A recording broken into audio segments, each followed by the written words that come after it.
संतापजनक बातमी. ग्रामपंचायतच्या निष्काळजीपणामुळे हजारो लिटर पाण्याची नासाडी.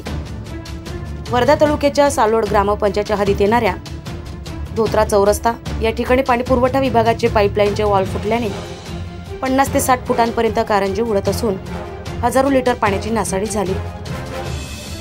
अशा प्रकारे पाण्याची नासाडी केवळ याच ठिकाणी नसून अनेक ठिकाणी होत असल्याचे दिसून आले. अशा फुटलेल्या पाईपलाईन आणि वॉलच्या देखभाल दुरुस्तीसाठी वर्षाकाठी होणारा लाखो रुपयांच्या खर्चावर प्रश्नचिन्ह उपस्थित झालाय. शहरासह आजूबाजूच्या गावांना पाणीपुरवठा करणारा बोर धरण या धरणातून आलेली या ठिकाणी पाईपलाईनच्या वरच्या बाजूने असलेले वॉल काल रोजी सकाळी अचानक फुटल्याने त्यातून पाण्याचा विसर्ग सुरू झालाय. त्यामुळे वरपर्यंत कारंजे उडत होते. हाकेच्या अंतरावर असून सुद्धा सालोड ग्रामपंचायतने या प्रकाराचे गांभीर्य लक्षात न घेतल्याने आश्चर्य व्यक्त केलं जात आहे.